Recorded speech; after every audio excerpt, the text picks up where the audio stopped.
Assalamualaikum warahmatullahi wabarakatuh. Selamat pagi Bapak, Ibu penilai dalam sertifikasi dosen gelombang 1 tahun 2025. Perkenalkan saya Rusnani SSI MSI, dosen tetap pada program studi agribisnis Fakultas Pertanian, Sains dan Teknologi Universitas Geraha Karya Muara Enim. Video ini dibuat untuk pernyataan diri dosen dalam unjuk kerja Tridharma Perguruan Tinggi, khususnya dalam bidang pembelajaran, sebagai syarat sertifikasi dosen gelombang 1 tahun 2025. Pada kesempatan ini, mata kuliah yang akan saya ambil sebagai contoh video pembelajaran adalah mata kuliah Riset Operasional Agribisnis. Pada mata kuliah ini terdiri dari 3 SKS dan diperuntukkan mahasiswa semester 5. Selanjutnya, deskripsi mata kuliah Riset Operasional Agribisnis, yaitu memberikan pengetahuan kepada mahasiswa tentang teknik-teknik riset operasi dan pengambilan keputusan pada permasalahan di bidang agribisnis. Selanjutnya, capaian pembelajaran program studi untuk mata kuliah Riset Operasional Agribisnis terdiri dari sikap yang pertama, berkontribusi dalam meningkatkan mutu kehidupan bermasyarakat, berbangsa, bernegara, dan kemajuan peradaban berdasarkan Pancasila. Yang kedua, bekerja sama dan memiliki kepekaan serta kepedulian terhadap masyarakat dan lingkungan. Keterampilan umum meliputi yang pertama, mampu mengambil keputusan secara tepat dalam konteks penyelesaian masalah di bidang keahliannya berdasarkan hasil analisis informasi dan data. Yang kedua, mampu menggunakan teknologi informasi dalam konteks pengembangan keilmuan dan implementasi di bidang keahlian. Keterampilan khusus, mampu mengidentifikasi dan menganalisis akar masalah agribisnis minimal skala usaha tani atau koperasi pada tahap inisiasi pengelolaan agribisnis yang sudah berjalan, serta merekomendasikan alternatif solusi sebagai dasar pengambilan keputusan bisnis. Untuk yang pengetahuan, menguasai analisis kuantitatif, kualitatif untuk pengambilan keputusan strategik dan operasional. Selanjutnya, capaian pembelajaran mata kuliah riset operasional yang pertama, mahasiswa mempunyai keterampilan dalam merumuskan model matematika berdasarkan optimasi.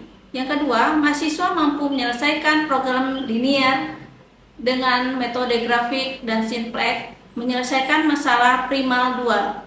Yang ketiga, mahasiswa mampu melakukan analisis sensitivitas terhadap hasil optimasi. Yang keempat, mahasiswa mampu menyelesaikan masalah transportasi dan penugasan.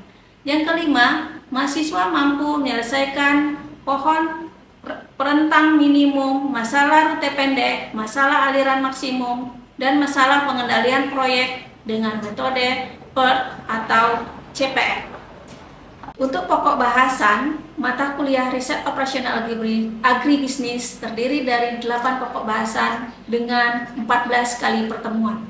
Yang pertama yaitu gambaran umum riset operasi, yang kedua formulasi model matematika, yang ketiga linear programming dengan metode grafik, yang keempat linear programming dengan metode simplex, yang kelima analisis sensitivitas dalam linear programming, yang keenam model transportasi, yang ketujuh model antrian, dan yang kedelapan model jaringan kerja. Nah, untuk referensi yang digunakan pada mata kuliah ini ada dua, referensi utama dan referensi pendukung. Referensi utama kita menggunakan Hiller dan Lieberman. Kemudian yang kedua Mulyono, dan yang untuk pendukung itu Rangkuti. Untuk aspek penilaian dalam mata kuliah ini terdiri dari yang pertama penilaian hasil yang meliputi ujian tengah semester dengan bobot 10%, ujian akhir semester dengan bobot 15%, dan tugas-tugas dengan bobot 30%. Selanjutnya, penilaian proses. Yang pertama, dimensi interpersonal skill dengan bobot 15%. Yang kedua, atribut personal soft skill 15%, dan yang ketiga, dimensi sikap dan tata nilai 15%. Metode pembelajaran yang digunakan pada mata kuliah ini terdiri dari dua, yaitu Teacher Center Learning dan Student Center Learning. Mengapa dua metode ini digunakan? Karena metode pembelajaran yang diterapkan untuk pemahaman learning tidak dapat diterapkan secara penuh. Metode TCL diterapkan pada teori dan metode SCL pada aplikasi riset operasi dalam bidang agribisnis. Berikutnya adalah contoh video pembelajaran yang akan dilakukan dalam proses pembelajaran di kelas. Wassalamualaikum warahmatullahi wabarakatuh. Assalamualaikum warahmatullahi wabarakatuh. Waalaikumsalam warahmatullahi wabarakatuh. Bagaimana kabarnya hari ini? Alhamdulillah baik. Baik, sampai bertemu lagi dengan saya di mata kuliah Riset Operasional Agribisnis. Sebelum memulai perkuliahan, ada baiknya kita baca doa. Semoga kuliah kita hari ini memperoleh barokah dari Allah Subhanahu wa Ta'ala. Silakan kita berdoa menurut agama dan kepercayaan masing-masing. Berdoa dimulai. Baik mahasiswa sekalian, sebelum kita lanjutkan materi mata kuliah kita hari ini, saya mau absen dulu. Apakah hadir semua atau ada yang tidak hadir? Hadir semua hadir ya. Alhamdulillah. Bagaimana dengan materi pembelajaran yang kemarin tentang formulasi matematika? Masih ingat? Masih ya? Jangan lupa karena kita ini materinya itu berkaitan. Yang hari ini kita mempelajari tentang bagaimana penyelesaian linear programming dengan metode grafik. Nah, jadi dengan metode kita mematematikakan persoalan agribisnis yang kemarin, nanti kita akan coba ke metode grafik ini. Kita mau menentukan di mana optimumnya nanti untuk maksimal dan di mana kalau kita masalah maksimisasi, kemudian untuk minimisasi di mana titik optimum. Gunakan metode grafik. Nah, jadi saya mau flashback dulu dengan yang kemarin tentang program formulasi matematika dari permasalahan yang kita yang kita hadapi oleh seorang manajer. Jadi kita ini anggaplah kita sebagai seorang manajer. Kita untuk mengambil keputusan seperti itu ya. Jadi dengan programming itu kita untuk pengambilan keputusan sebagai seorang manajer. Misalnya seandainya dia mau membuat formulasi pakan ayam. Pakan ayam itu campuran dari dedak sama jagung. Nah, misalnya dia butuh jagung itu sebanyak 4 kilo. Kemudian dia butuh lagi dedak sebanyak 2 kilo. Nah, sementara ketersediaan jagung yang dimiliki oleh pengusaha ini hanya 800. Nah, coba siapa kira-kira yang bisa mematematikakan dari yang cerita yang saya buat? Saya, Ya, silakan. ini saya coba ya. Ya. Jadi di sini kita misalkan jagung tadi kita lambatkan dengan X1 dan kemudian dedaknya tadi X2.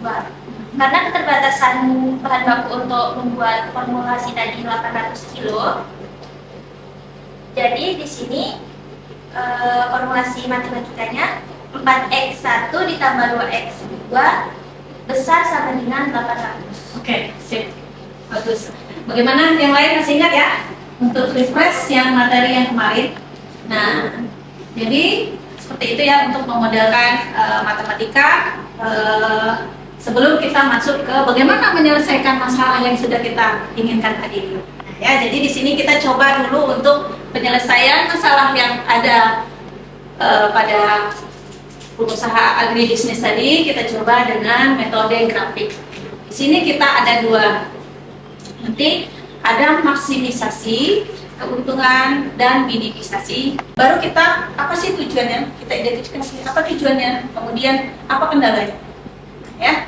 Nah, baru kita definisikan variabel tadi keputusannya, baru kita gunakan untuk merumuskan fungsi tujuan dan fungsi kendala. Nah, baru kita untuk memperoleh hasilnya secara matematisnya seperti apa, gitu ya. Nah, kemudian kita coba contoh untuk persoalan maksimisasi biaya, maksimisasi keuntungan, ya. Nah, ini contohnya saya contohkan. Ini ada tadi kan kemarin kita sudah belajar bagaimana formulasi matematika. Nah ini misalnya nih ada perusahaan furniture, nah dia punya memproduksi meja dan kursi.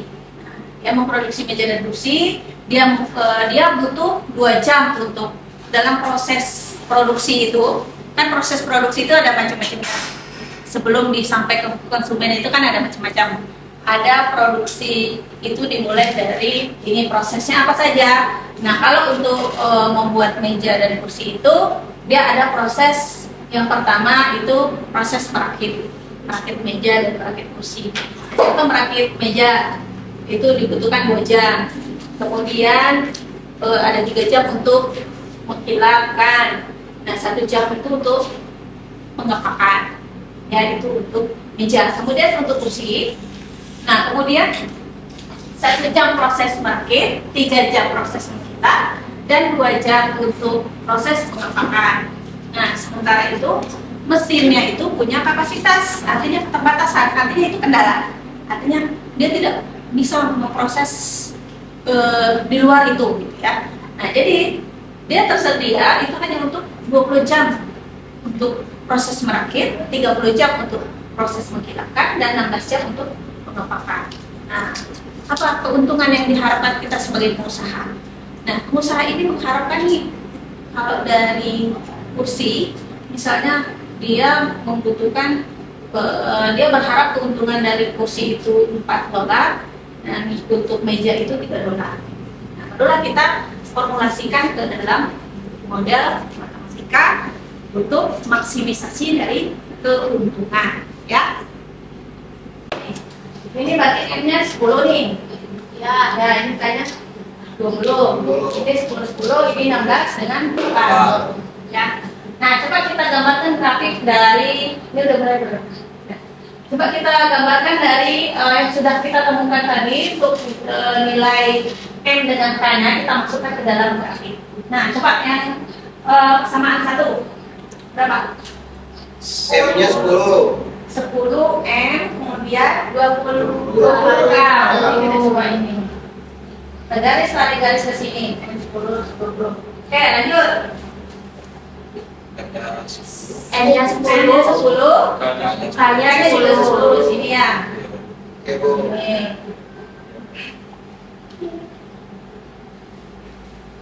Oke, lanjut. M-nya 16. K-nya 8. K-nya 8. Oke. Ini kita dapat ini titik-titik ini ya. Nih kita kasih titik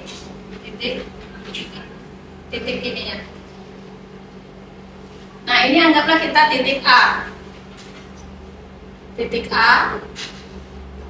B, titik C, titik D, titik E. Misalnya gini ya titiknya. Nah jadi untuk memperoleh maksimisasi keuntungan, ya. Jadi untuk memperoleh maksimisasi keuntungan kita lihat nih ada namanya daerah visible region namanya. Ya, tahu visible region? Belum pernah dengar. Jadi ini wilayah untuk kelayakan. Artinya kalau dia mau memperoleh keuntungan maksimum itu berada di wilayah ini. Berada di wilayah B, C, dan E. Nah, berarti wilayah sini ya, untuk memperoleh keuntungan maksimum. Nah, jadi kalau kita untuk menentukan keuntungan maksimumnya, nah berdasarkan itu tadi, kita kan berdasarkan keuntungan yang ingin dicapainya tadi, itu adalah berapa nilai ininya tadi? Nilai keuntungan yang diinginkan tadi adalah 3M ditambah 4K. Nah, 3M ditambah 4K. Nah, dari 3M ditambah 4K ini baru kita masukkan masing-masing titik tadi. Ya, kan kita ada 3 titik tadi. Nah, kita masukkan masing-masing titik ke dalam rumus 3M ditambah 4K. Nah, baru kita lihat di sini di mana yang memberikan keuntungan yang maksimum. Itu ya. Nah, berdasarkan ini kita lihat keuntungan maksimumnya ada di yang paling tinggi yang berapa? Titik apa? Titik D. Titik D kan? Titik D itu maksimum, nilainya 40. Ya, nilainya 40. Itu maksimum keuntungannya. Tapi kenapa kita tidak memilih yang D sebagai keputusan kita untuk berproduksi? Kenapa kira-kira? Ya, mana yang berada di daerah simple region tapi nilainya paling tinggi? Yang B. B. Ya, berarti titik B. Jadi ini B. Ya. Nah, jadi berada di titik B. Ya. Nah, karena dia berada di wilayah principal region, yaitu pada 4 kursi dan 4 meja dan 6 kursi. Nah, inilah maksimisasi keuntungan. Jadi begitu caranya. Nah, jadi kalau kita sebagai manajer, nanti untuk memproduksi keuntungan kita mau memaksimalkan keuntungan, kita boleh menggunakan program linear. Ya. Nah, jadi sebagai manajer itu sudah bisa menentukan keputusan nanti. Ya. Nah, visible maksimum keuntungan tadi. Nah, bisa dipahami ya? Ada yang mau bertanya? Kan yang mau bertanya? Saya Bu, Ya. Silakan. Hai. selama penjelasan tadi Bu, kami ada kurang yang tidak mengerti Bu, yaitu masalah daerah kelayakan Bu. Sudah punya tadi kan fungsi tujuannya tadi berapa? 4K, 3M ditambah 4K. Bahwa itu keuntungan yang kita harapkan dari produksi kita tadi ya. Produksi kita tadi kita berharap dari keuntungan 1 unit kursi itu $3 dan 1 unit meja terbalik. 1 unit meja $3 dan 1 unit kursi $4. Nah, dari keempat tadi kan ada namanya kendala yang dihadapi. Kendalanya itu artinya kapasitas produksi mesinnya tidak terbatas, artinya memiliki keterbatasan. Nah, tadi kita mempunyai ada 3 garis dari kesamaan kendala tadi, ya. Nah, ketika garis kendala tadi sudah kita perolehlah nilai K-nya dan M-nya, sehingga terbentuklah garis seperti ini, ya. Nah, yang dikatakan daerah kelayakan itu adalah yang ini. Artinya produksi itu berada di wilayah ini adalah masih layak. Nah, jika di luar dari ini itu dianggap tidak layak. Kenapa tidak ini? Gitu kan? Tidak ini sebagai visible region-nya, tapi yang ini, gitu ya. Nah, jadi berdasarkan nilai itu tadi kita dapat 3 titik A, B, C, dan D.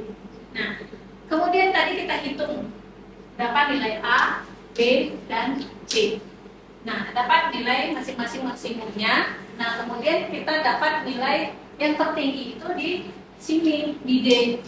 Tetapi dia tidak masuk ke daerah visible region, artinya daerah yang layak untuk kita memperoleh keuntungan dengan memproduksi kursi dan meja. Kombinasi kursi dan mejanya itu tidak dianggap tidak layak di luar ini.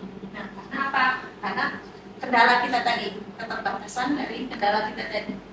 Nah, jika kalau kita mau memaksakan ini, artinya untuk memaksimalkan kendala sumber daya yang kita miliki tadi, nah itu tidak bisa kita ikuti, sehingga wilayah inilah yang dikatakan sebagai visible region. Dan nilai optimum, ya, kita anggap optimumnya itu adalah pada titik D, gitu ya, pada saat kita mau memproduksi 4 meja dan 6 kursi.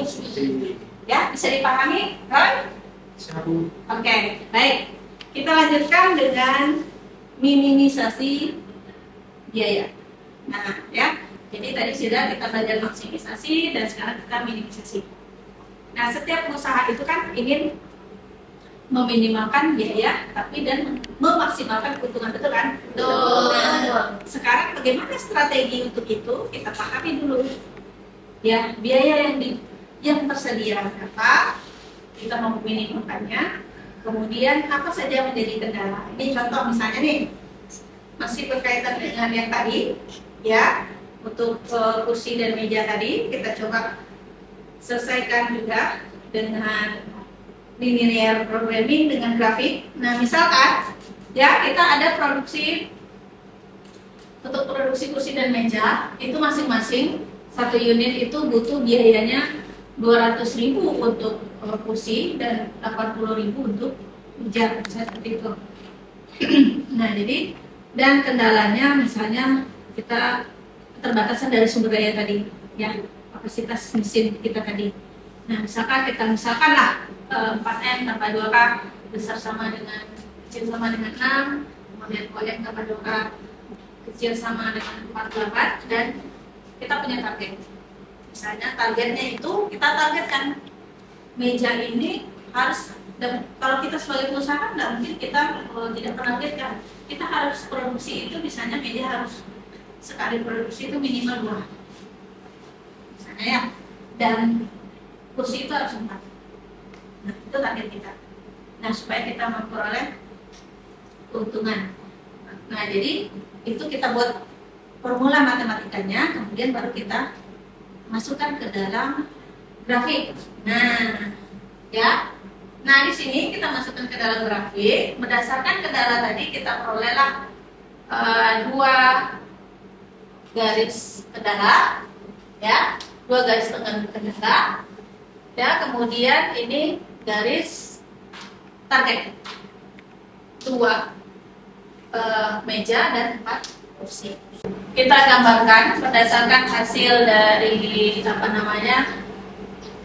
dari formula kita tadi. Kita tentukan nilai kursi dan mejanya sehingga terbentuk grafik yang jadi seperti ini. Nah, kalau di sini kira-kira mana risiko rigid atau daerah kelayakan dia untuk berproduksi dengan dia mau meminimalkan biaya tadi? Siapa yang bisa jawab? Saya, Bu. Ya, silakan nih. Daerah kelayakan atau PSB regennya itu, Bu, A, B, C, dan D. Oke. Kemudian ada juga kendala dari prosesnya, ya, sehingga wilayah minimumnya di sini. Nah, kemudian setelah kita menggambarkan itu tadi, kemudian kita masukkan masing-masing titik meja dan kursi tadi ke meminimalkan biaya. Rumus minimalkan biaya tadi kan setelah kita formulasi kan, misalnya tadi kan 200.000 untuk produksi meja biayanya dan 80.000 untuk produksi kursi, ya. Nah, kita substitusi nilai M dan K-nya tadi kita ganti dengan masing-masing titik yang sudah kita hitung tadi, ya, kita masuk. Nah, baru kita lihat mana yang paling kecil. Ya, berarti di situ adalah titik B. Titik B itu nilainya 720.000 karena kita dalam ribuan tadi, ya. Dalam 10.000 berarti 720.000 untuk kalau kita mau produksi paling minim. Berarti kita butuh biaya 720.000 kalau kita mau produksi paling minim. Nah, seperti itu. Ya. Nah, jadi solusi dari linear programming, jadi sudah kita temukan tadi bagaimana minimisasi biaya dan maksimisasi keuntungan. Nah, ya. Nah, baik, ya. Jadi untuk penyelesaian linear programming ini itu ada beberapa yang tidak bisa diselesaikan dengan model linear programming. Nah, ini contohnya misalnya ada solusi optimum gagal. Nah, jadi ada 2 solusi optimumnya. Dia punya fungsi tujuannya itu terletak lebih dari 1 titik optimum. Nah, itu tidak bisa diselesaikan dengan menggunakan program linear programming. Nah, yang kedua ada masalahnya yang tidak layak. Penyebabnya apa? Tidak ada titik secara serentak memenuhi masalah yang sudah kita formulasi tadi. Yang ketiga, itu masalahnya tidak terbatas. Sementara kan kita itu untuk membuat linear programming itu masalahnya harus kita batasi. Kita yang menetapkan batasan masalahnya. Ya, kalau masalahnya tidak ada batas, bagaimana kita mau menentukan modelnya seperti itu. Jadi kita asumsikan nanti batasnya apa keterbatasan masalahnya. Nah, seperti itu ya. Nah, baik, itu mengenai program linear programming untuk metode grafik. Kita ada 2 hari ini, ada maksimisasi keuntungan dan minimisasi biaya. Ya. Nah, untuk itu materi tentang linear programming ini sampai di sini. Ini nanti mungkin untuk tugas di rumah, latihan, nanti silahkan diselesaikan ya modelnya ini, silahkan nanti diselesaikan minggu depan kita bahas. Nah, baik, untuk itu saya simpulkan hari ini bahwa kita sebagai seorang manajer, dan kita kan menganggap diri kita sebagai agribis, seorang pengambil keputusan. Ya, kita ingin menjadi seorang pengusaha agribis yang mengambil keputusan. Jadi dalam mengambil keputusan itu kita perlu data. Nah, data dan juga perlu target, data dan informasi. Nah, untuk menentukan inilah kita formulasikan, kita coba. Artinya dalam kehidupan sehari-hari itu, yang tadinya masalah itu kita matematikakan.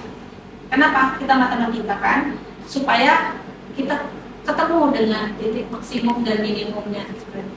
Kita mau memaksimalkan keuntungan atau meminimumkan biaya. Nah, kita jadi langkah strategis yang kita ambil untuk 2 masalah itu bisa kita hitung secara linear programming. Bisa dipahami sampai di sini? Bisa. Alhamdulillah. Ini silakan nanti pelajari kembali di rumah. Minggu depan kita bahas materi selanjutnya ya tentang masih di linear programming dengan metode simplex. Untuk minggu depan mungkin bisa dibaca di buku literatur yang sudah saya berikan waktu pertama kali kuliah. Nah, silakan juga itu dibaca-baca bukunya, nanti kita pelajari. Baik, jika tidak ada lagi yang mau ditanyakan dan tidak ada lagi yang dipermasalahkan, nah silakan nanti tugas latihan dikerjakan secara berkelompok, boleh silakan. Nah, kita bahas minggu depan. Kita kemudian karena sudah habis waktu juga, nah jadi saya akhiri mengucapkan alhamdulillahirobbilalamin. Wassalamualaikum warahmatullahi wabarakatuh. Waalaikumsalam warahmatullahi wabarakatuh.